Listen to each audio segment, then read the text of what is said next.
Yorkshire, 1814. Winter presses against Whitmore Hall as Diana Fairfax arrives to claim a future written by others. She is promised to Baron Alistair Whitmore, yet in the stables she meets Callum, a quiet man with the Baron's storm-grey eyes. Resemblance becomes a riddle, footsteps whisper, portraits watch, and beneath silk and snow lies a truth sharp enough to cut a life in two, duty or desire, silence or the first honest breath. Tonight, a single glance will light the fuse of everything to come. Are you ready to walk the moor with them? Tell me where you're listening from, and what you love most about period romances, the forbidden glances, the secrets, or the hard-won happy ending. Yorkshire, England, the year of our Lord 1814. The wind cut across the moor like a blade drawn from a scabbard, sharp and endless, whispering through barren trees and blanketing the hills in white silence. A carriage emerged slowly from the haze of flurries, wheels creaking over frozen earth, as if reluctant to approach the great house that loomed ahead. Whitmore Hall, ancestral seat of the Whitmore line, now more tomb than home. Inside the carriage, Diana Fairfax sat composed, her gloved hands resting upon a small velvet reticule embroidered with her mother's initials. Her eyes, hazel, wide and restless, peered through the frost-laced window at the silhouette of the mansion. Behind her, the hills disappeared into mist, as if the world she had known had already faded from reach. Her chestnut hair, drawn into an elegant chignon with loose tendrils brushing her temples, trembled slightly as the carriage struck a rut. She did not speak. There was nothing left to say. Beside her sat Lady Margaret, the Dowager Countess of Elmsworth, her aunt, guardian, and social compass. Her face, pale and severe beneath the lace edge of her bonnet, remained unmoved by the cold or the gravity of the moment. "You will remember," she said, without turning, her voice a thin thread in the hush, "that affection is not a requirement in such arrangements. Respect is earned in silence, and you are not here for dreams." Diana nodded once. She had rehearsed this future since she was 15. A suitable match, a title secured, an alliance of names rather than hearts. Yet as the carriage gates groaned open and the Baron's domain came into view, a realm of snow-covered hedges, lifeless statues, and chimneys that exhaled grey regret, her stomach tightened. The Baron was not waiting at the door. Servants emerged instead, huddled in the wind like shades from a different century. Diana was assisted down by a footman with chapped hands and vacant eyes. She glanced upward. The great oak doors of the hall stood closed, and from one of the upper windows a curtain twitched. Someone watched, or something. The interior of Whitmore Hall was as cold as its facade. Tall ceilings, dim candlelight, and portraits of ancestors too proud to smile. Diana walked beside Lady Margaret, the sound of her slippers swallowed by the stone floors. A maid appeared and murmured that the Baron was detained with estate business, but that dinner would be served at 8. Detained. On the day of her arrival. Later, after her trunks were carried to a room adorned with heavy velvet drapes and the smell of dust and old wood, Diana excused herself under the pretense of air. She descended the servants' corridor, a candle in hand, curiosity blooming in the silence like a forbidden flower. She wandered through the eastern wing, past shuttered drawing rooms and shuttered memories. Outside, the snow continued its descent, gentle and unrelenting. Then she heard it, the sound of hooves and breath, soft and alive, and followed it like music to a forgotten melody. The stables stood at the edge of the estate, their roofs sagging under the weight of the storm. Inside, it was warmer, smelling of hay and horse and something almost human, a life not buried by formality. There he stood. He was brushing down a chestnut mare, his sleeves rolled to the forearm, revealing forearms corded with strength and calloused from labor. His shirt clung to his frame, damp from exertion, and his hair, ash-brown and unruly, fell over his brow in careless defiance. He did not see her at first, but she saw him. Her breath caught, and when he finally turned, slowly, as if he had known she was there all along, she was struck, the eyes blue-grey, quiet storms too familiar. He said nothing, and neither did she. The mare snorted between them. "You should not be here, my lady," he said at last, voice low and steady, like the ground beneath a galloping horse. Not insolent, Not afraid, simply certain. "I only meant to walk," she replied, her voice softer than she intended. "And now I've lost the path." He nodded once, wiped his hands on a cloth, and walked past her to open the stable doors wider. "The path is just beyond the orchard," he said, not looking back. "But best not linger once the light fades."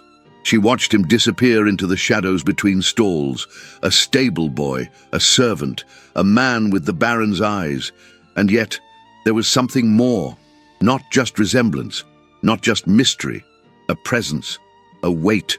She lingered a moment longer than she should have, then turned back toward the house, where duty waited, cold, silent, and far less alive than what she had just seen. That night, the Baron finally greeted her, a man of tailored coats and distant manners, and Diana listened politely as he spoke of politics, land, and social appearances. But as he poured her wine, his hand brushed hers. It was the same hand, and she could not help but shiver. The morning after her arrival unfolded in shades of grey. The sun, if it had risen at all, remained hidden behind a ceiling of clouds that pressed low over the moor, draping the landscape in a pall of silence. Whitmore Hall, with its tall windows and mournful air, stood like a monument to forgotten time. Fires crackled softly behind closed doors, and the corridors exhaled a chill that no flame seemed to warm. Diana Fairfax sat near the window of her chamber, her gown a pale shade of violet that melted into the morning mist outside. She held a porcelain cup of tea in gloved hands, though the liquid had long gone cold. Her eyes, thoughtful and far away, were not focused on the delicate gold-rimmed china, but rather on the path that led toward the stables, that modest, quiet place where she had found something unexpectedly alive the evening prior. Callum Hale. The name had lingered in her thoughts like a song without words. She had not asked it. She had not dared. But Beatrice, ever watchful, had spoken it softly while brushing Diana's hair the night before. "That's Callum Hale, miss," the maid had said, her tone careful but coloured with meaning. "He's been at Whitmore Hall since he could walk, raised among horses and shadows, one might say. And now, seated by the cold morning light, Diana could not help but wonder how someone raised in shadows could carry such quiet dignity. She had met many men, noble and learned, adorned with titles and silk cravats, but none had stood before her like Callum Hale had, with sleeves rolled, hands dusted with straw, and silence deeper than any verse of poetry. Later that morning, after fulfilling her obligatory presence at a dull breakfast presided over by Lady Margaret and a skeletal butler who never blinked, Diana made her way through the long gallery that connected the drawing room to the West Library. The portraits along the walls loomed like judges, pale men in powdered wigs, severe women in brocade. But at the far end of the corridor, near a tall draped window, hung a portrait that made her stop. The man depicted was no older than 20, dressed in a military coat of dark navy with gold trim, hand resting lightly on the hilt of a ceremonial sword. His posture was proud, his expression prouder still, yet what held her breath captive was not his uniform, nor the finely rendered lines of his face. It was the eyes, stormy blue-grey, steady, quietly unrelenting. They were Callum's eyes. Or rather, Callum had his. Her breath caught. A chill spread across her skin, but not from the draught. There, in oil and canvas, was a younger Baron Alistair Whitmore, painted in his youth during his first commission with the cavalry. She took a step closer, trying to dismiss the thought as coincidence. There were many men with such colouring.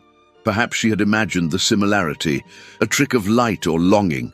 Still, her gaze remained fixed, as if some part of her refused to look away. A noise behind her made her turn. A man stood in the gallery's doorway, thin, pale, and balding, with a pinched face and the look of someone who had learned to go unnoticed in powerful rooms. "Forgive me, my lady," he said with a slight bow.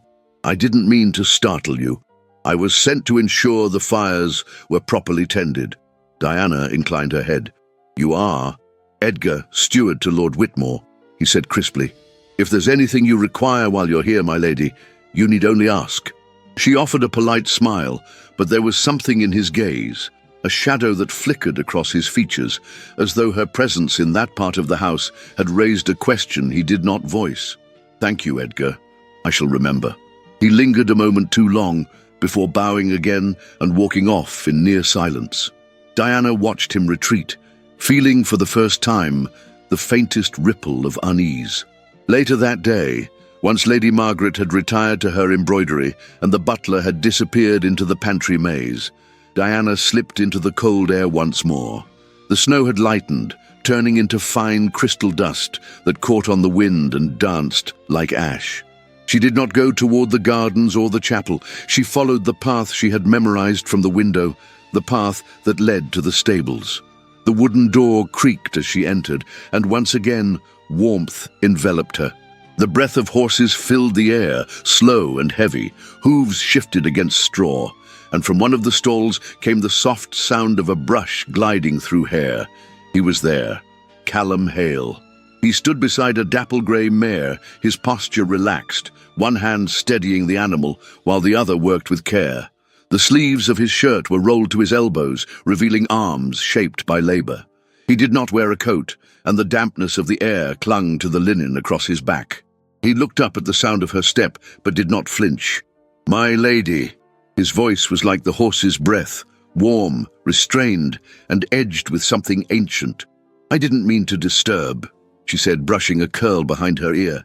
"I only wished to see the horses." He nodded once, then gestured subtly to the mare beside him. "This one's name is Elsie. She doesn't like the cold." Diana smiled. "Neither do I." Callum's lips quirked, just barely, a movement so small it could have been imagined. And yet it struck her like lightning. There was something in him that stirred the blood without needing words. She stepped closer, careful, curious. "Have you worked here long?" she asked. He kept his gaze on the horse. "Since I was a boy." "Your family served the Baron's household?" "No family," he replied simply, "only horses." The air between them thickened, not heavy, not yet, but full, charged. Diana let her eyes linger on his face for a breath too long. That jawline, the eyes, the very bone and shadow of him. He turned then, meeting her gaze, and for a moment the world stopped. It was not a romantic gaze nor a bold one. It was searching, quiet, profound, as though he too saw something he had no name for, as though something old and buried had begun to stir. "My lady," he said at last, lowering his gaze, "I don't think the Baron would like you here." She took a step back, heart still thudding like hooves in snow. "Then I shall not linger." As she turned to go, she glanced back. Only once. He had resumed brushing the mare, as though nothing had passed between them. But the tension in his shoulders told her otherwise. When she returned to the hall, Lady Margaret barely looked up from her stitching. "You flushed cheeks," she murmured, threading her needle. "The cold air suits you." Diana did not reply. She ascended the stairs alone, but something followed her. Not a man, not a name, a presence. And in the back of her mind, the portrait's eyes, stormy and proud, merged with another pair that watched her now from the stables. Not in oil, not in canvas, but in flesh and breath, and something dangerously close to memory. The skies above Whitmore Hall remained heavy with winter. A curtain of pewter stretched from hill to hill, smothering the moorland in a silence that seemed almost sacred. Snow no longer fell, but the cold had deepened, as if the earth itself were holding its breath. Even the crows had ceased their cawing, nesting silently in the skeletal trees that lined the estate's perimeter. Within the great stone house, the cold took a different form, not of weather, but of history, of words unsaid and truths buried so deep that only silence remained. Diana Fairfax walked the long gravel path toward the stables, her cloak drawn close and her breath visible with every step. The hem of her gown dragged slightly through the frost-dusted path, though she did not seem to notice. Her mind was too full. Since the moment she had seen that portrait of Baron Whitmore in his youth, the uncanny resemblance to the stable boy, Callum Hale, had taken root within her like ivy on old stone, spreading, creeping, impossible to ignore. It was not only the shape of the jaw or the storm-colored eyes. It was something more elusive, a silence that mirrored the Baron's, yet carried with it no cruelty, no pride. Where Alistair's silence was a shield, Callum's was a burden. She found Mr. Fenwick, the head stablemaster, near the eastern paddock, inspecting a newly repaired gate. He was a sturdy man in his 50s, with a moustache thick as a broom and eyes squinted nearly shut from decades of squinting into sunlight. Loyal, shrewd, and above all, silent. He removed his cap upon seeing her approach.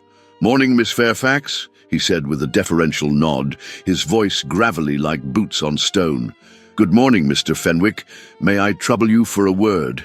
He straightened, the cold air swirling between them. "Of course, miss." Diana hesitated. The question had shaped itself in her heart many times, but now, standing before the man who had likely known Callum his entire life, it felt dangerous. Still, she could not walk away. "I was wondering, Callum Hale. He works with you here, yes?" "Aye," Fenwick replied, brushing his hands on his coat. "Good lad. Knows horses better than most men twice his age. How long has he been here?" Fenwick shifted his weight. "Long time. Came as a boy. His mother—" He stopped himself, the words catching. "Well, the past, miss, is best left where it died." Diana blinked slowly. "So he was born here, on the estate." The stablemaster glanced toward the manor as though its very walls might hear them. He lowered his voice. "Some say yes, others say he came from the village. He was brought here, that's for sure. Raised in the old carriage loft till he was strong enough to muck stalls. Never heard him complain." "But who was his mother?" she asked gently. Fenwick looked her dead in the eye. "She's gone. That's all that matters." And with that, he turned away and walked toward the stables, leaving Diana rooted in place, her breath rising into the cold like incense. That evening, Whitmore Hall welcomed guests. The drawing room was filled with the rustling of silk and the murmur of noble voices. Wine flowed like warm blood, and laughter echoed against the ceiling frescoes. Diana sat at the right hand of Lady Margaret, dressed in a gown of emerald green satin with lace cuffs, her hair twisted into a chaste crown of braids. Her face bore the perfect serenity expected of her station, but inside, tension bloomed like fire under ice. At the head of the table sat Baron Alistair Whitmore, his bearing regal, his eyes colder than the wine in their glasses. To his left, two men from Parliament spoke of agricultural tariffs and military reform, while their wives praised French embroidery and the virtues of Welsh lace. No one noticed when a dish of roast pheasant slipped slightly on its silver tray, the result of a server's trembling hand. Callum. He was there, standing just behind the Baron's chair, assisting in place of the usual footman who had taken ill. His vest was dark and clean, his boots polished. His eyes, however, were cast downward, expression impassive, but not for long. As a guest chuckled at some anecdote about a hunting trip gone awry, Baron Whitmore turned slightly, his tone casual but laced with ice. "Careful there, boy. We'd hate for my guests to wear their dinner instead of eat it. Even a stable hand can carry a tray, I would think." There was laughter. Polite, sharp-edged laughter. And Callum, silent, unmoving, simply nodded and withdrew. But Diana saw it. The way his jaw clenched, the storm behind his eyes, the wounded pride he carried without a word. She rose suddenly, her napkin falling from her lap. All eyes turned. "I find the air rather warm," she said, offering a small, practiced smile. "If you will excuse me." In the corridor, the air was cold once more. She walked with purpose, each step echoing her anger. She found Alistair alone in the study not long after, standing near the fire with a glass of brandy, watching the flames as if they owed him something. He turned only slightly as she entered. "You left dinner early," he said. "You humiliated him," she answered, voice even. Alistair sipped his brandy. "Is this about the boy with the tray? He has a name, Callum, and he is not a boy." "Ah, yes," the Baron said, voice dry. "The one who has captured your curiosity." Her chin lifted. "He deserves dignity, not ridicule." The Baron turned then slowly, and his expression sharpened. "You forget yourself. I am not some schoolgirl to be chided, my lord." "No," he said, stepping closer. "You are a woman promised to a baron, and as such, your time, your attention, must not wander into stables or shadows." Diana's breath hitched, not in fear, but in defiance. "What are you hiding?" she asked. "Who is he to you?" Alistair's voice dropped, low and venomous. "You would do well not to dig in soil that has already buried its dead." Diana held his gaze. The flicker of something, fear perhaps, passed across his eyes, but it was quickly buried beneath centuries of arrogance. "You threaten me?" she whispered. "I warn you," he replied, "because what you do not understand can ruin you." She stepped back, cold now in more ways than one. "Then ruin me," she said, and turned her back to him. Unbeknownst to her, a figure stood in the shadows beyond the half-open door. Edgar, the steward, his mouth pressed into a thin line, eyes narrowed with suspicion. He had seen the girl wander to the stables twice now. He had heard the name Callum pass her lips. And now he had heard enough to know that what was blooming in this house was not simply scandal. It was danger, and danger must be extinguished before it burned too far. The wind rattled against the tall windows of the library like the knuckles of a forgotten ghost. Whitmore Hall stood suspended in time, wrapped in a hush too deep for comfort, too brittle to break. Snow had thickened across the grounds, turning every branch into sculpture, every rooftop into a burial mound. Inside, the fire burned low, more for form than for warmth, and the smell of wax, parchment, and smoke hung in the air like the breath of the past itself. Diana stood alone in the library, wrapped in a woolen shawl, the color of winter violets. Her gloved fingers skimmed the spines of a shelf labeled Correspondence and Affairs. Private. The lettering was faded, but the words had weight, especially private. She had passed by the section many times, but something this morning drew her to it, a pull beyond logic, beyond courtesy. She glanced over her shoulder. The room was silent, its oak-paneled walls lined with generations of secrets. The clock in the corner ticked methodically, its chime still an hour away. Outside, a dove landed briefly on the frost-covered sill and flew off again, as if delivering a message unseen. Her hand paused on a faded leather folio, thinner than the others. No title, no crest, just a faint impression in the dust. She pulled it free. Inside were letters, loosely stacked, tied with a piece of pale blue ribbon, the kind once used to bind a woman's hair. The paper was creased with time, ink faded to a muted sepia. Diana unfolded the top sheet carefully, her breath catching when she read the name. To Alistair Whitmore, from Marianne Hale. Her eyes moved swiftly across the page, the words trembling like leaves in a storm. "You told me I would be safe. You told me my place was here, but once he came into the world, you vanished, and I was left with only his cry and the shame you gave me." Her heart pounded. She reached for the second letter, and then the third. With each page, Marianne's voice emerged more clearly. A woman young, abandoned, desperate. She had loved the Baron once. That much was clear. But what remained now, inked into the paper with furious care, was betrayal. "He has your eyes. Every day I see you in him, and I pray he will not grow to become what you are." The fourth letter was never sealed. Its edges were frayed as though gripped too tightly by shaking hands. "If you will not name him, then I will. He is mine, but he is also yours." Diana pressed her hand over her chest, where her heart thundered like hooves on frozen earth. Marianne Hale, Callum Hale. Her knees weakened. She clutched the ribbon again, tying the letters closed as best she could, and slid them into the hidden pocket of her cloak.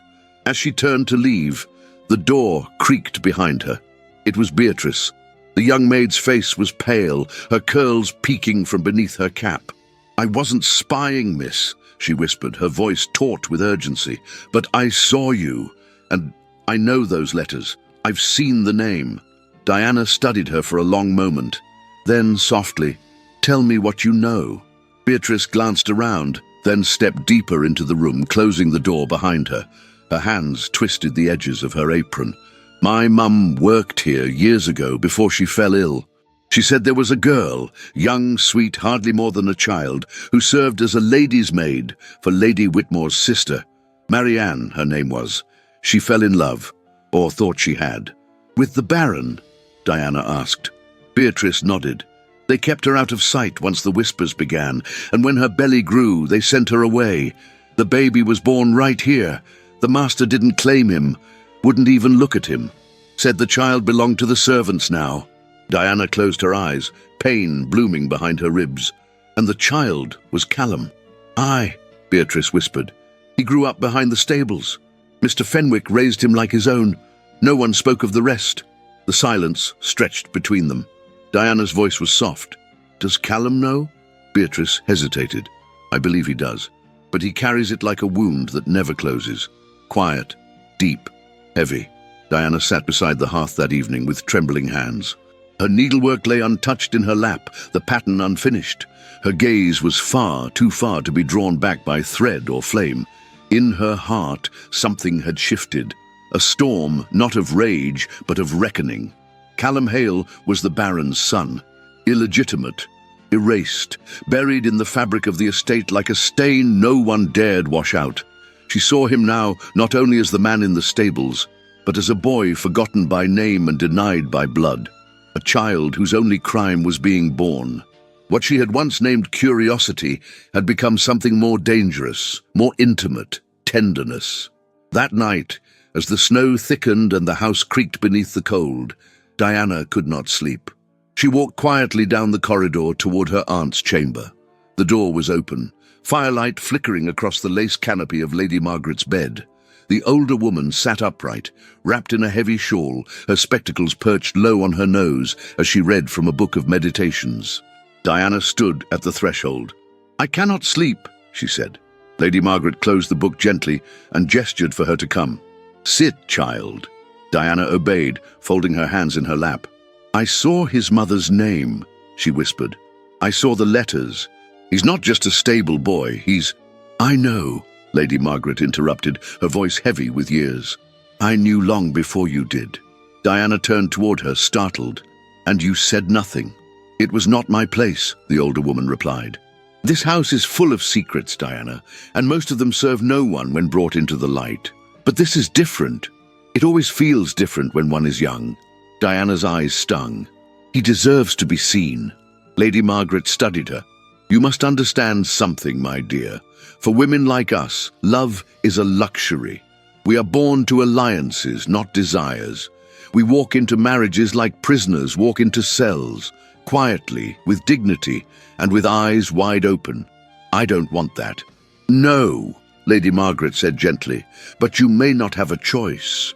Silence settled between them, the kind that carries the weight of centuries. Outside, the snow fell softly, like ashes from a fire long extinguished. And somewhere within Diana, the flame was only just beginning. The snowstorm arrived in the night, silent and relentless, blanketing Whitmore Hall in a stillness so profound that even the servants walked more softly come morning. The moors disappeared beneath a white veil, and the sky, once angry with winter's teeth, now hung pale and breathless above the estate, as though the world had paused in prayer. Diana watched it all unfold from the frost-kissed window of her chamber. Her reflection, framed in lace and candlelight, stared back with unreadable eyes. She had not slept. Dreams came fractured, restless, full of ink-stained letters and blue-grey eyes that refused to release her. She pressed her fingers against the glass. The cold bit at her skin, like truth. Later that morning, the mare was found injured near the edge of the paddock. A sharp branch caught in her hind leg, blood staining the snow like a wound upon parchment. Mr. Fenwick sent word to the house, and when Diana heard, her heart stirred without thought. She wrapped her shawl around her shoulders, laced her boots with trembling hands, and descended the servants' stair with the precision of someone who had done so in secret more times than propriety allowed. Outside, the wind had died, but the cold remained, heavy as the silence between two hearts unspoken. Callum was already there when she arrived, kneeling beside the mare, hands steady, movements gentle. He had removed his coat and laid it over the animal's body, protecting her from the cold. His sleeves were rolled again, revealing forearms dusted with straw and marked by honest labor. A lamp flickered beside him, its flame dancing in the dim grey of the stable. He did not look up when she entered. She's in pain, he said softly, brushing the mare's neck. But she's strong. Diana stepped forward, her breath curling into the cold. What can I do?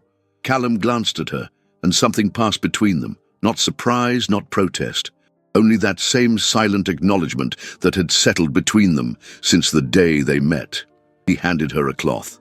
Hold her here, just beneath the eye. Gently. Let her feel your presence. She did as he asked, her fingers brushing the mare's cheek. The animal shuddered, then settled.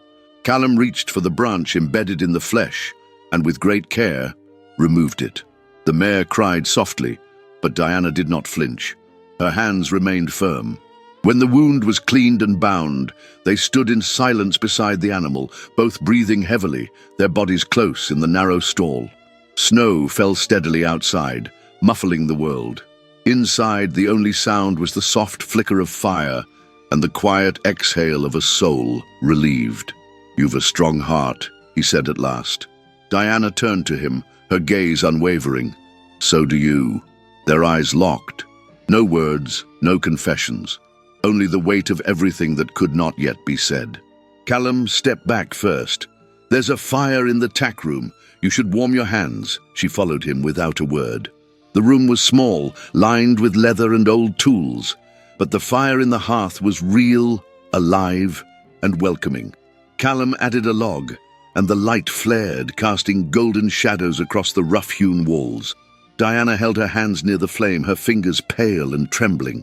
Does the snow always fall like this? She asked, her voice low. Every few years, he said. It keeps things quiet, gives the land a chance to forget. She turned toward him. And do you wish to forget?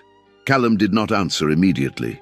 He looked into the fire, the light carving shadows into his features. Some things are better left in silence, he said. But others, his voice faltered, others cling to you, even when you try to let them go. Diana stepped closer. The heat between them now had little to do with the flames. I don't believe silence has ever healed a wound. Callum met her gaze then fully, and the intensity of it sent a shiver down her spine. Neither has truth, he murmured. The moment stretched, long, fragile, sacred. Her fingers brushed his sleeve just briefly, and in that small contact was an intimacy deeper than touch, a breath held, a vow unspoken. And then, as if the house itself sensed the shift, the distant clang of the courtyard bell broke the spell. Diana stepped back. I should return, she said, though she made no move to leave. Callum nodded once. Be careful on the steps. They freeze quickly. She smiled faintly. Thank you. He did not follow her.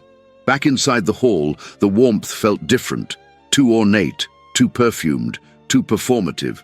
As she crossed the threshold into the front parlour, Lady Margaret looked up from her embroidery with the stern patience of a woman long acquainted with the dangers of youthful will. You were missed at luncheon, she said. Diana removed her gloves slowly. There was a wounded mare. I helped tend to her. Lady Margaret raised a brow. And was there no one else in this estate capable of such tasks? Diana's voice remained calm.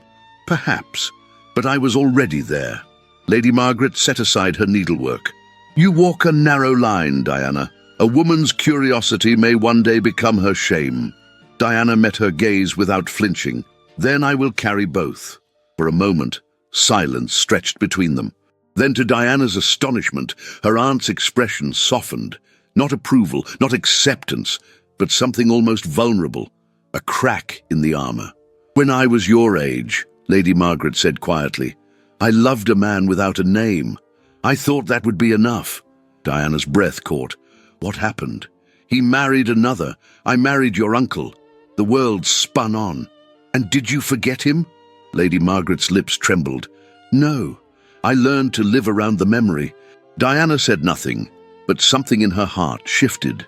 The rebellion she carried was no longer hers alone.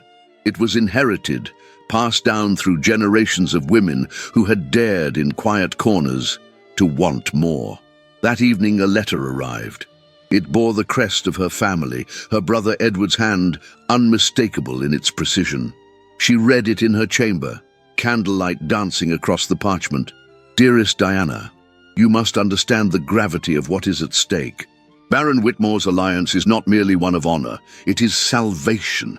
Our father's debts grow daily. Your marriage secures our name, our lands, our legacy. You are our last hope. Do not falter, Edward. The words sat heavy in her lap, her family's future, their estate, their name, all placed upon her shoulders like a chain woven of duty. She folded the letter slowly and set it aside. Then, rising from her chair, she crossed the room and opened the window. The snow still fell, softer now, gentler, like a blessing or a warning. She closed her eyes and whispered to the wind, "I am more than a name." And in that moment, with the cold kissing her skin and her heart wrapped in silence, Diana Fairfax made no oath, no promise, only a choice, to begin her rebellion with nothing more than a glance, a gesture, a truth carried in secret, and the quiet, dangerous belief that perhaps love was not a luxury. Perhaps it was a right. The snow had begun to melt, leaving behind rivulets of water that trickled along the edges of the stone paths, as though the earth itself were weeping softly in secret. Icicles loosened their grip from the edges of the manor's rooftops, falling in shards that cracked against the ground like splintered glass. Inside Whitmore Hall, however, the cold had not relented. It lived within the walls, in the silence between rooms, in the eyes that looked but did not see. Diana had not meant to go to the stables that afternoon. She had risen late, her head clouded with memories, her skin still tingling from the nearness of a man she could not name aloud. She told herself she would walk only as far as the garden. But her feet led her elsewhere, down the side path behind the orchard, across the soft earth where the snow had thinned, to the place where her heart had learned to tremble. She found him brushing a bay mare near the far end of the barn, sunlight filtering through the loft above him, dust and golden motes swirling in quiet circles around his silhouette. He did not look up when she entered. She watched him for a moment, and when she finally spoke, her voice was softer than the breeze outside. "I know." Callum's hand froze mid-stroke. He did not turn. "Know what?" "About your mother," she said. "About the letters. About everything." A long silence followed. He set the brush aside and stepped away from the horse, his back still to her. "Then you know more than most," he murmured. "I know he abandoned you," she said, her voice trembling now. "I know he pretends you're nothing to him, as though your blood isn't the same." At that, Callum turned slowly, as though bracing for impact. His expression was unreadable, carved in shadow and restraint. "He gave me life," he said, "and nothing else. No name, no cradle, no hand on my shoulder." His jaw tightened. "My mother died alone, buried in an unmarked grave behind the chapel. No priest, no tears but mine." Diana's breath caught. "I was 8, he continued. "She'd been sick for weeks. I begged for help.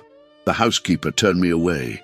The doctor came too late. When she passed, they told me to return to the stables and clean the tack room. That was my morning." She moved closer, heart pounding. "You deserved more." Callum gave a faint, bitter smile. "Deserving means little to a bastard." Diana reached for him, her fingers brushing his sleeve. "You are not what they've made you believe." At her touch, something in him broke, not visibly, no tears, no trembling, but his eyes shifted, unguarded for the first time. "I used to dream," he said, "that one day he would look at me and see something worth naming, that he'd call me son once, just once, not out of pity, not to save face, but because he saw me, truly saw me." Diana could no longer bear the distance. She stepped forward, and before she could think, before doubt could tether her heart, she kissed him. It was not a kiss of passion. It was a kiss of pain, of longing, of two lives that had touched only at the edges and found in one another the courage to feel. His lips did not demand, they received, and hers did not confess. They consoled. When she pulled away, her breath was shallow, her hands shaking. "I shouldn't have," she began. But Callum stopped her with a look that held no regret, only sorrow. "You did nothing wrong," he said.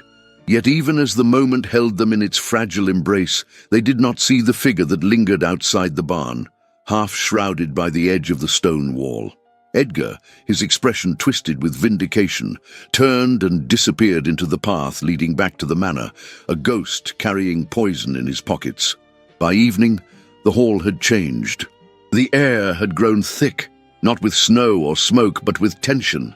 Diana sensed it the moment she entered the drawing room. The fire burned too hot. The footman stood too still. Lady Margaret, seated with her embroidery, watched her niece with eyes that seemed to see more than they should, and Baron Alistair Whitmore was waiting. He stood near the fireplace, one hand resting on the mantel, the other curled around a glass of brandy. When Diana entered, he did not greet her. "Come," he said. "Now." She obeyed, spine straight, heart beating too loudly in her chest. Beatrice hovered in the corridor behind her, wide-eyed, lips parted as though trying to whisper a warning. In the great hall, the Baron turned toward the gathered servants. His voice was calm, too calm. "Some among you believe the boundaries of service can be blurred," he said. "Some believe rank can be erased by sympathy or by the naive foolishness of youth." Then he looked at Callum, who stood at the back of the hall, posture proud, despite the quiet fury building around him. "And some," Alistair said, stepping forward, "forget their place entirely." Before anyone could breathe, before words could form, the Baron raised his hand and struck Callum across the face, a loud, sickening sound that echoed through the chamber. Gasps filled the room. Callum did not flinch. His head turned with the blow, his cheek reddening instantly, but he did not stumble. He straightened, eyes locked on Alistair, no fear in his expression, only a terrible, beautiful dignity. Alistair's voice dropped to a growl. "If I ever again witness this insolence, this pretense of equality, you will not merely be dismissed, you will be erased." He turned to the servants. "Beatrice Langley, Mr. Fenwick, your silence is noted. Should it happen again, you will leave this house within the hour." Diana's voice cut through the stillness like a blade. "You are cruel." The Baron turned to her. "I am your future husband, and you will learn that emotion is not a substitute for judgment." "I am not a child to be instructed," she said, trembling. "No," he replied, "but you are still a woman, and women forget that the world does not bend for their feelings." He turned and left the room, his footsteps hard against the marble floor. Silence followed. Beatrice stepped forward, her hand brushing Callum's arm, eyes filled with quiet horror. Mr. Fenwick stood still, jaw clenched, his eyes glassy with rage he could not voice. And Lady Margaret, standing in the corridor, said nothing, but her silence was no longer agreement. It was mourning. Later that night, Diana stood at her window once more. She touched the glass where the frost had formed a delicate pattern, a web of ice and light. Below, the stables were dark, but she knew he was there. And in the reflection of the window, she saw her own face, not as a debutante, not as a pawn in a marriage contract, but as a woman on the edge of something irreversible. The truth had been spoken, and it had left them both wounded. But some wounds, she now understood, do not kill. They awaken. The days that followed unfolded like a tapestry unraveled, thread by thread, moment by moment, as if time itself were trying to pull apart what little remained of Diana Fairfax's freedom. The snow had ceased, but in its place came fog, heavy and unmoving, clinging to the estate like sorrow clings to old letters. Whitmore Hall seemed darker now, its windows dim despite the firelight within, its halls quieter than usual, as though the walls themselves had witnessed too much and no longer wished to speak. The morning after the blow, after the shame and the fury and the stillness, Diana did not rise at her usual hour. She remained in her chamber well past breakfast, her body draped in a robe of pale wool, her hair unpinned, falling loose around her shoulders. She sat at her writing desk, unmoving, a single page before her and no ink on it. There were too many truths and no safe paper. A knock came, light and cautious. She did not answer. The door creaked open and Beatrice slipped inside, closing it quickly behind her. "Miss," she whispered, eyes scanning the room. "I haven't much time. The Baron's in the library with the steward. I know what he's doing." Diana interrupted, her voice like frost, delicate but unyielding. Beatrice stepped closer, pulling a folded slip of paper from the sleeve of her apron. Her eyes glistened. He gave me this, asked me to bring it. If I'm caught, you won't be, Diana said, taking the letter and clasping Beatrice's hand. You're braver than all of us. The maid hesitated a second longer, then left as quietly as she had come. Diana opened the letter slowly, the paper soft and warm, from having been pressed close to someone's heart. I will not let you fall for me only to be broken by me, Diana. I've lived too long in silence to believe I deserve your voice. They've given me no name, no title, but I will give you your future, even if it means walking away from it myself. See. She pressed the paper to her chest and closed her eyes. By afternoon, the news spread. The wedding would be moved forward. 3 weeks. No explanation was given, and none was required. The servants passed the word in whispers and glances, and the message reached every corner of the house like the smoke of a fire not yet seen. Diana was to become the Baroness of Whitmore before the month was over. Her fate had been signed, sealed, and silenced, and the silence became her prison. She was no longer permitted to walk alone. Her outings were postponed, her correspondence screened for security, her interactions with the staff limited for discretion. Lady Margaret offered no protest, only lifted her eyes from her knitting with quiet resignation when the news was relayed by Edgar. But her silence now held a different shape. That evening, as the moon rose pale behind the mist and Diana sat by the hearth in her chamber, there came another knock. This one, firmer, less timid. Lady Margaret entered without waiting for permission. She wore a dark grey shawl over her shoulders and her usual expression of carefully arranged indifference. Diana did not stand. You heard, she said plainly. I did, her aunt replied, moving to the armchair across from her. And I presume you intend to fight it. I do. Lady Margaret folded her hands. You'll lose. Diana raised her chin. I'll still fight. A long silence followed. The fire popped in the grate. Then for the first time in all their years, Diana saw her aunt falter, her eyes clouded, her voice uncertain. I was you once. The words settled between them, heavy as velvet. Diana blinked. You? Lady Margaret's lips pressed together, but her gaze did not waver. There was a man. He was not of noble birth. He was a tutor, brought in to teach your uncle's cousin French and philosophy. I was 17. He was 25. We spoke in the gardens. We read poetry beneath the arch of the yew trees. He called me Marguerite in the old tongue. I loved him. And what happened? I married your uncle, she said simply. And he left for America. Diana's voice was barely audible. Why? Because I chose security over love, reputation over truth, fear over hope. She looked away, her voice tightening. And not a day has passed that I have not wondered what my life would have been if I'd chosen differently. Tears rose in Diana's throat, but she swallowed them. I can't become her wife, Aunt Margaret. Not now, not after all I've seen. Lady Margaret reached across the table and took her hand, a gesture rare enough to feel sacred. Then don't, she whispered. Diana searched her face, the lined corners of her eyes, the weariness carved into her cheeks. You would help me? No, Lady Margaret said softly. I won't help, but I won't stop you. It was enough. Meanwhile, in the stables, Callum packed what little he had. A wool coat, a worn satchel, a dagger once belonging to Fenwick, now passed to him in silence. The old stable-master had said nothing, only gripped his shoulder and walked away with a stiffness in his gait that no weather could explain. Callum stood in the loft, the wind pressing against the thin wooden boards as if trying to keep him inside. I'll enlist, he murmured. I'll vanish. The cavalry takes men like me. But his hands did not move. His feet would not cross the threshold. For Diana had kissed him. And in that kiss, he had seen something no name, no title, no fortune could match. He had seen belief. Outside, Beatrice crept toward the barn with another letter in hand. Her boots sank into the mud. Her eyes darted through the darkness. She knew time was slipping through their fingers, and fate had no patience for those who hesitated. Inside the manor, Diana unpinned her hair and sat at her desk. She dipped her pen into ink and began to write not a letter but a plan, because if she had learned anything, it was this. Silence had a cost, and she was no longer willing to pay it.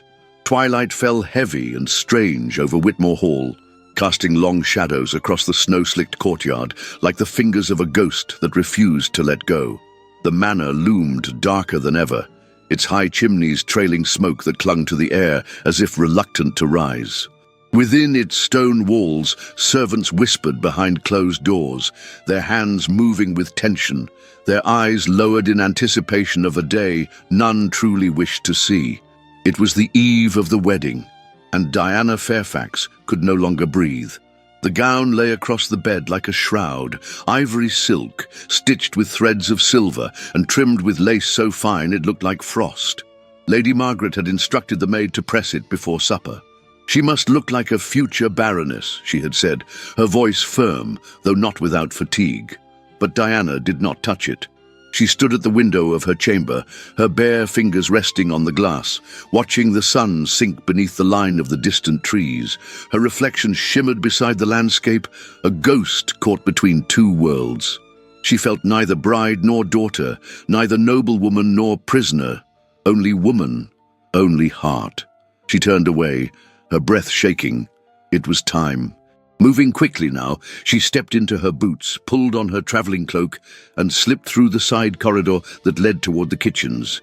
The halls were mostly empty, the staff distracted by the Baron's orders, the preparations for the morning, the endless details of a wedding built upon silence. No one saw her as she slipped out the servants' entrance and into the night. The wind sliced through her skirts like a blade, but she did not slow. Snow crunched beneath her steps, the sky a deep indigo overhead, scattered with stars that watched in judgment or blessing. She could not tell. She crossed the frozen yard, heart pounding. The stable door creaked open under her hand. Inside, the lamps burned low, and the air was warm with the breath of horses and the scent of hay and leather. She moved past the stalls, one by one, until she saw him, Callum. He stood beside the old tack cabinet, his satchel over one shoulder, his coat fastened, his eyes locked on Mr. Fenwick, who had both hands braced against a beam of wood, as if holding up the barn with sheer will. "I said you don't have to go," Fenwick muttered, his voice rough with emotion. "I do," Callum replied.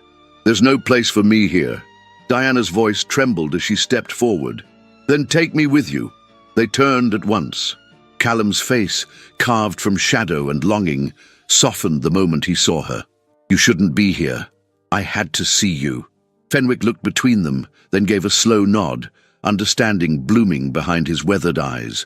Without another word, he turned and left them alone, the door closing behind him like the fall of a curtain. Diana stepped into the circle of dim light where Callum stood. Her eyes drank him in. The set of his jaw, the glint of pain in his gaze, the shape of his mouth that had spoken truths no one else dared to name.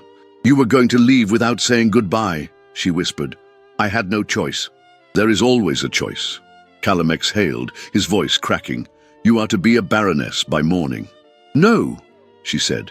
"I am nothing by morning, not if I walk into that chapel and become the wife of a man who has broken you." He looked away. "You deserve more than this. More than a stable boy with no name." "You have a name," she said, stepping closer, "and it's one worth carrying." "I carry shame, Diana." "No," she said, now trembling, "you carry the truth." He turned then, fully, and their eyes locked. For a moment, neither moved. Then he reached for her, and she for him, and their bodies collided in an embrace not born of passion, but of anguish, of the desperate ache of two souls who had spent their lives being told they were too much, or not enough, or not allowed to want what they wanted. His arms wrapped around her like a vow, hers clung to him like redemption. "I love you," she breathed into his shoulder. "I don't care what name you were denied." He pulled back just enough to look at her, his hand cradling her face, and in his eyes she saw not just longing, but grief. "I've loved you since the moment you asked about the horses," he said, "and I have tried every day since not to let it ruin you." Before she could answer, a distant sound shattered the moment, a scream. Then the clang of metal, the crack of wood, and the orange glow of flame rising beyond the barn window. They broke apart at once. "The west wing," Callum said, eyes wide. "It's on fire." "No," Diana gasped, turning toward the door. Outside, chaos had erupted. Servants ran across the yard, shouting for water. Smoke billowed from the west windows of the manor, thick and black, carrying with it the scent of burning linen and history. Bells rang in the courtyard, and somewhere a child was crying. "The drawing room!" Diana cried. "Lady Margaret!" Without another word, Callum dashed ahead of her, feet pounding across the frozen ground. Diana ran behind him, skirts gathered in her hands, lungs burning with fear. Inside the manor, the heat hit them like a wall. Flames licked the corridor walls, smoke coiled through the air like a living beast. Embers rained from the rafters, catching drapes and paintings in an inferno of fury. "Lady Margaret!" Diana screamed. "Upstairs!" a voice called, a young maid coughing soot on her cheeks. She was resting near the east stair. Callum didn't hesitate. He tore through the smoke, up the servants' stairwell, the wood beneath his boots already weakening. Diana followed, heart slamming in her chest. They found Lady Margaret half collapsed in her dressing chair, her handkerchief pressed to her mouth, eyes watering. "Come," Callum said, lifting her into his arms. But just as they turned back, the ceiling above groaned, and a beam split free, crashing down behind them, blocking the stairs. "This way," Callum said, voice low and steady. He led them through the corridor to the nursery, where a window overlooked the courtyard roof. Smoke followed them like a curse. Diana coughed, her hands over her mouth. Then came another cry. A child. "Wait," Callum said, setting Lady Margaret gently on the floor. He ran back into the haze, disappearing. "Callum!" Diana cried. Moments passed, endless, brutal, before he reappeared, carrying a small girl in his arms, wrapped in a blanket, her face streaked with ash and tears. He kicked the nursery window open with his boot. Below, Fenwick and 2 grooms stood ready with blankets. Carefully he passed the child, then Lady Margaret, down into their waiting arms. He turned to Diana. "Go." She shook her head. "Not without you." "I'm right behind you," he said. She climbed down. He turned back, and that was when it happened. A groan from above, a tremble. Then the great wooden beam collapsed, catching Baron Alistair Whitmore beneath its full weight, his body flung across the hall like a rag doll. The flames consumed the wall behind him as his cry of agony echoed through the smoke. Callum froze. He moved forward, but it was too late. With one last leap, he threw himself through the window, landing hard on the ground beside Diana, his arms shielding his head, his coat scorched, the hem of his shirt smoking. Diana rushed to him, pulling him into her arms. "You're alive," she whispered, cradling his face.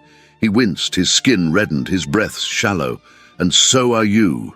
Above them, the west wing collapsed in a roar of flame and splintered stone, and with it, the lies of the house that had tried so hard to keep him nameless, but no more. He had risked everything, for her, for the woman who raised her, for a child not his, and in doing so had claimed the only title that mattered. Not Baron, not bastard, man. And Diana, holding him as the fire died behind them, knew the truth could never again be buried. The morning after the fire dawned pale and hollow. Ash drifted across the grounds like snow that had forgotten its season, clinging to scorched hedgerows and blackened stone. Whitmore Hall, once a monument to power and silence, stood wounded. Its west wing had been reduced to a charred skeleton of beams and rubble. The scent of smoke lingered in every breath, clinging to clothes, to skin, to memory. Servants moved quietly, their faces streaked with soot and disbelief. Buckets of water, now half frozen, stood abandoned in corners. Broken furniture lay stacked in courtyards. And at the heart of the wreckage, where fire had devoured tapestries and secrets alike, the echoes of a name long denied waited to be spoken aloud. Diana stood in the drawing room, which had escaped the blaze, but not the tension. She was wrapped in a borrowed shawl, her hair hastily pinned, her skin pale against the dark fabric. Her hands trembled as she poured water into a bowl, dabbing at Callum's burnt forearm with a cloth. He winced, but said nothing. "You should be in bed," she murmured, her voice thick with worry. He shook his head. "There's too much to be done." She met his eyes. "You nearly died." "I nearly lived," he said softly. "And for once, that feels like more." The door creaked open. Mr. Fenwick stepped inside, his coat still damp from the night, his cap clutched in one hand. Behind him, Lady Margaret entered with the Baron's solicitor, a thin man with a long face and spectacles perched on the bridge of his nose. "The Baron is conscious," Margaret announced, her tone strained, "but weak. He's asked for Callum." Callum's breath caught. "Go," Diana whispered. "Let him say what he must. Let him say what you've deserved all your life." Callum rose slowly. His movements were careful, pain etched into every step. Fenwick followed him down the hall, past scorched doorways and smoke-stained portraits, until they reached the private chambers where Baron Alistair Whitmore lay surrounded by fading grandeur and the acrid scent of ruin. The Baron was propped against a bank of pillows, his breathing shallow, his skin ashen. A bandage wrapped his temple, and his left hand was wrapped tightly where the beam had crushed it. But his eyes, those same cold, calculating eyes, still burned with the flicker of power. Callum stood just inside the door. "You summoned me," he said, voice steady. Alistair turned his head slowly. "You saved them. I didn't do it for you." "I know." A silence stretched between them, filled only by the creak of the wind against the fractured window frame. "You're my son," Alistair said finally, the words dragging themselves from his throat like stones. "You were born of shame, but you are mine." Callum said nothing. "You'll be offered my name. The solicitor is prepared. The title can pass to you. The estate will remain yours, if you want it." "And what would that change?" Callum asked, his voice low. "Would it undo the years I slept in the loft behind the stables? Would it rewrite the days I was looked through, beaten in silence, fed like a stray?" Alistair coughed, a dry, broken sound. "It would give you power." Callum stepped forward slowly. "I've lived without power," he said, "but I've also lived without shame. You cannot give me what I already claim for myself." The Baron's eyes closed. Whether from fatigue or surrender, Callum could not tell. "I will not carry your name," Callum whispered, "but I will carry what you tried to destroy." He turned and walked out, leaving behind the man who had denied him breath, only to try gifting him a crown in his final hour. That evening, Baron Alistair Whitmore died. He passed with no heir beside him, no hand to hold his, no prayer to soften the silence, just the ticking of a clock and the crumbling weight of a legacy built on coldness. By the next morning, the household was summoned to the parlour. Diana stood at the centre, her hands clasped, her spine straight, despite the exhaustion in her bones. She wore a gown of dark grey wool, simple and unadorned. Beside her stood Lady Margaret, regal in her widow's black, her chin held higher than it had in years. Callum remained by the fireplace, silent, his face unreadable. "The Baron's death," Diana began, her voice clear, "marks the end of more than a name. It ends a silence too long kept." Gasps murmured through the servants. "I will not be his widow," she continued, "nor his bride. I was promised to a man who used fear as a shield and pride as a weapon. But I am no longer a promise. I am a choice." She looked toward Callum, and something unspoken passed between them, a tether stronger than name or law. "This man," she said, stepping forward, "risked everything for those who never gave him anything. He is the Baron's son, by blood, by courage, by character." The room fell still. "Let it be known," Lady Margaret said, her voice sharp, "that I stand with Miss Fairfax, with Callum Hale, with truth." Some servants lowered their eyes, others nodded slowly. Then came the solicitor, stepping forward with trembling hands. "Mr. Hale, per the Baron's final directive, you are entitled to his estate, his title." "I decline," Callum said, his voice cutting through the air like winter wind. "I will not bear the name of a man who denied my mother her dignity. I will not wear a title built on silence." The solicitor froze.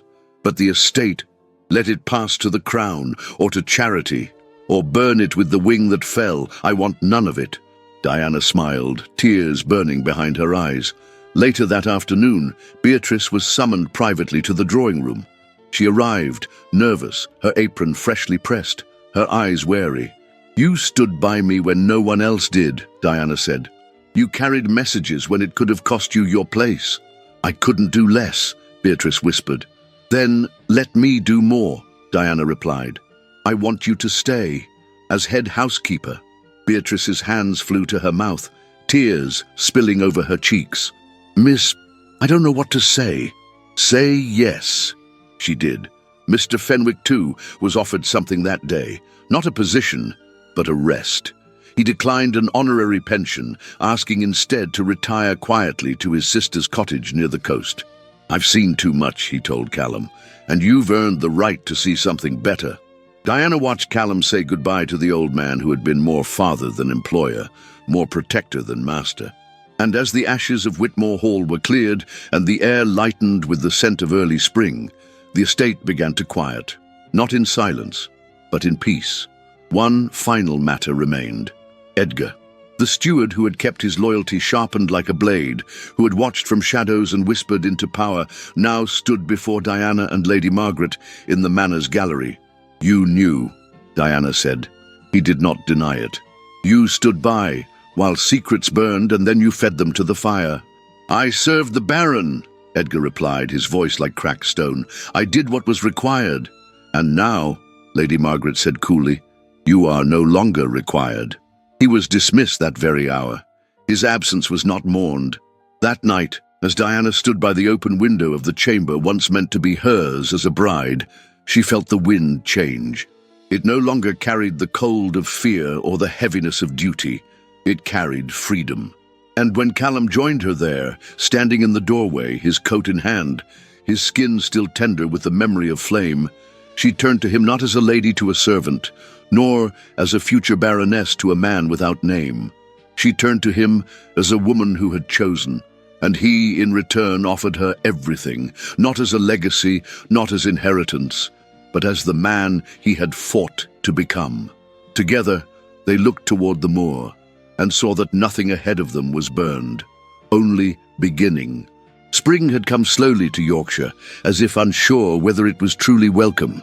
The moorland, once a great white expanse of frost and sorrow, now lay softened in green, speckled with wildflowers so delicate they looked like lace scattered by the wind. The earth had awakened, not with grandeur, but with humility, the way hearts do after surviving a long winter.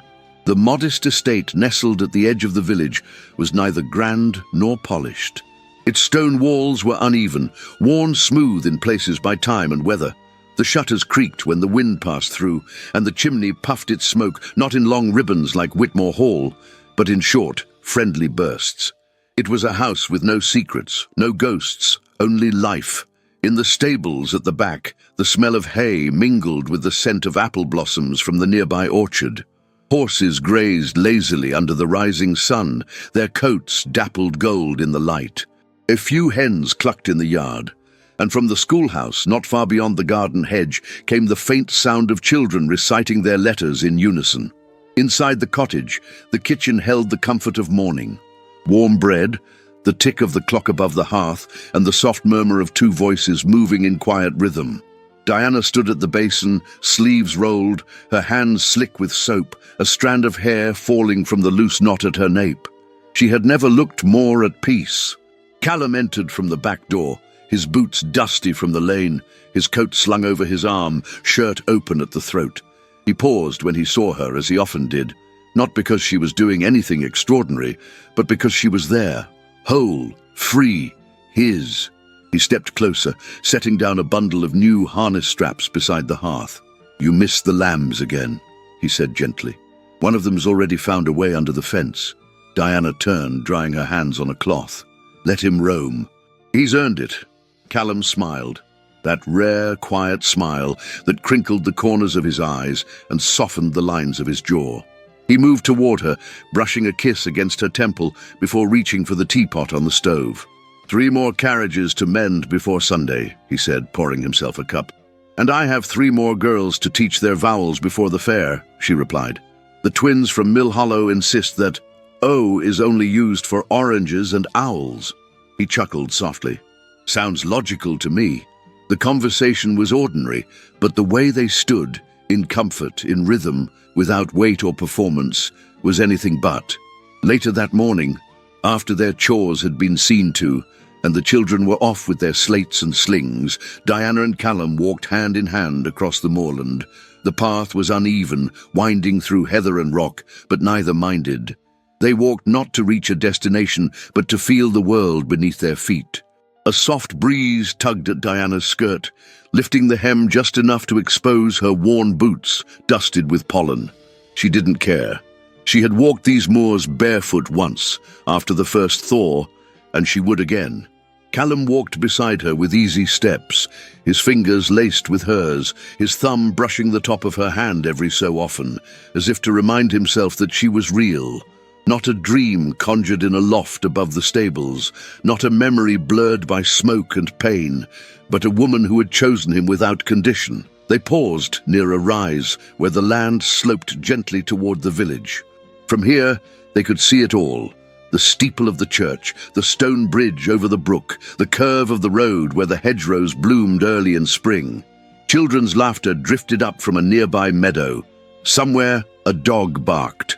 The world felt wide and close all at once. Diana turned to him.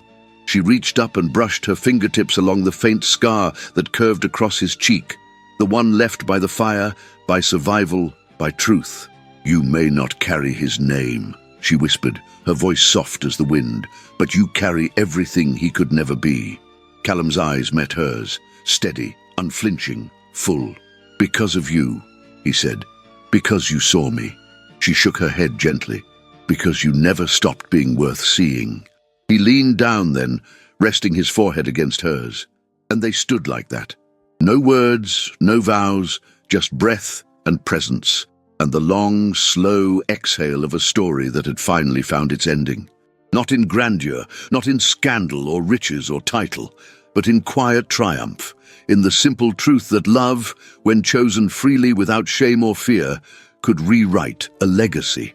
Behind them, the path wound back to the cottage, to the smell of lavender drying in the sun, to the sound of hoofbeats and bell chimes, to the home they had built not from inheritance, but from decision. Ahead of them, the moor stretched on, wild and wide.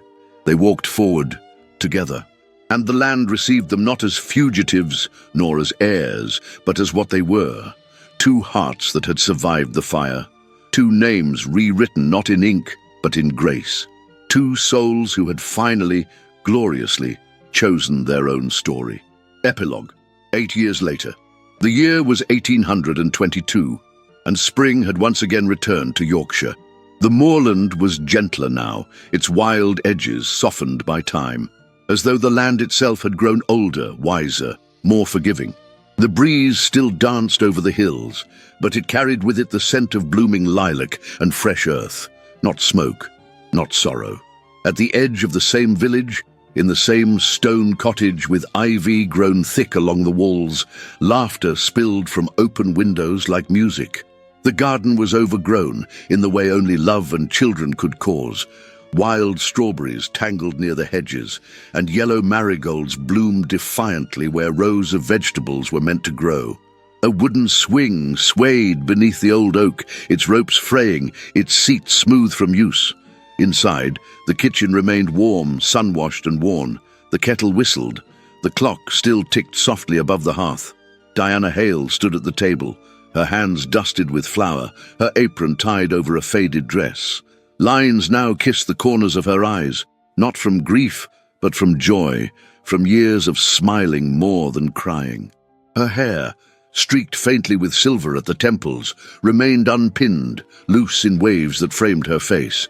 2 children raced around the table, a boy of 7 with unruly dark hair and a girl of 5 who looked every bit her mother's daughter, down to the fierce sparkle in her eyes. They shouted about honey and jam, knocking over a tin of sugar in their haste. Diana laughed and shooed them outside with kisses to their foreheads. In the field behind the cottage, Callum stood beside a young mare, coaxing her gently toward the fence as the children ran to him, shouting, "Papa!" He caught them both, one in each arm, lifting them easily. He had changed, yes, his beard fuller now, his step a little slower, but his gaze was still the same. The scar on his cheek had faded into a faint white line, almost invisible beneath the sun-darkened skin, but it remained a part of him, just as the fire had, just as the silence that once defined him no longer did. They had named their son Matthew Alistair Hale, not in forgiveness, but in triumph, proof that the name could be reborn into something better. Their daughter was Eliza Marianne, for the woman whose voice had once only existed in faded ink and unanswered letters. Diana had read those letters to her one night, and Eliza had listened, wide-eyed and solemn, as though she understood exactly who she came from. The village, once cautious and tight-lipped, had changed too, slowly, quietly. The children, who once whispered about the stable boy, now brought their own to Callum's workshop to mend carriages or learn how to saddle a horse. The girls Diana taught learned not only how to read, but how to speak, how to name themselves, how to recognize love not as permission, but as power. Beatrice Langley had never left the hall. She had rebuilt her life room by room, cleaning away the soot and shame with her own hands. She became more than a housekeeper. She became the soul of that place. She was married now, with twin boys of her own who trailed mud through every corridor. She still wrote to Diana once a month, the pages full of village gossip and affection. Mr. Fenwick had passed quietly in his sleep 3 winters ago, in a seaside cottage surrounded by birdsong. Callum had carried his ashes back to the moor and scattered them near the old paddock. "For the man who gave me dignity before I knew my name," he had said. They all cried that day. As for Lady Margaret, she had aged into something softer, though no less proud. She spent her final years visiting Diana often, always arriving with a new shawl or a basket of preserves she pretended to have made herself. Before she died, she gave Diana a leather-bound journal and whispered, "Write what we never could." Her funeral had been well attended, even by those who had once turned their backs. Diana stood at the grave and laid a single violet beside the headstone. "You were always braver than they knew," she whispered. And what of Edgar, the steward who had fed the fire? His name was spoken only in passing now, a caution, not a curse. After his dismissal, he had vanished from Yorkshire entirely. No one knew where he went. No one asked. The flames he'd sparked had failed to destroy what he hated most, love that would not be silenced. On the 8th anniversary of the fire, Diana and Callum walked the moor again, just as they had on that first spring after the storm. The sky stretched wide above them, golden and open, and the wind moved through the grass like memory. Diana paused at the top of the hill, where the view of the village below rippled like a painting come to life. She turned to Callum, her fingers brushing the inside of his palm as she spoke. "I sometimes wonder," she said, "if the girl I once was would recognize me now." Callum smiled gently. "She would. But I think she'd be in awe of how far you've walked." "And the boy?" she asked. "Would he recognize you?" He looked toward the cottage, where the voices of their children called out into the breeze. "No," he said, voice low, "but I think he'd be proud of the man I became." They stood together in silence for a moment, letting the wind say what they no longer needed to. When they walked back toward the house, hand in hand, step by step, they didn't look back. Because everything they had lost had made space for what they had built. Not a perfect life, but a whole one. And on the door of their home, carved with quiet care above the lintel, was not a family crest, but a single word, Hale. And that was enough. And now, let us close this chapter together. The Baron's Secret Son is more than a tale of forbidden love and buried truths. It's a reminder that what defines us is not the name we inherit, but the courage we carry in silence, the choices we make when no one is watching, and the love we choose despite the weight of the world. Diana and Callum's story teaches us that legacy is not carved in stone walls or noble titles, but in the hands we hold, the promises we keep, and the lives we choose to build. Even if we must begin again, even if we must walk alone until someone dares to walk beside us, perhaps you too have felt out of place, overlooked, or bound by expectations not your own. If so, may this story wrap around your heart like a warm shawl in winter, a quiet whisper reminding you that you are enough, just as you are. If this story moved you, if it made you pause, smile, or cry just a little, I would love to know. type the word ashes in the comments so I know you walked every step of this journey with Diana and Callum, from the fire to the moor. That one word will help more hearts find their way to this story. And if you feel inspired to support the team who brings these timeless romances to life, feel free to leave a super thanks below, with any amount you feel comfortable sharing. Your kindness helps keep these love stories alive. But even if you can't contribute financially, there is another precious gift you can offer. Share this video with someone who loves a good story. A sister, a mother, a friend. You never know who might need this kind of hope today. And if your heart is still aching for more, I've left some other period romances for you in the cards above. Just click, settle in, and let the next story begin. Thank you, truly, for staying until the very end. We'll meet again, in the next letter, the next candlelit corridor, the next forbidden glance. Until then, may love always find you, even in the unlikeliest of places.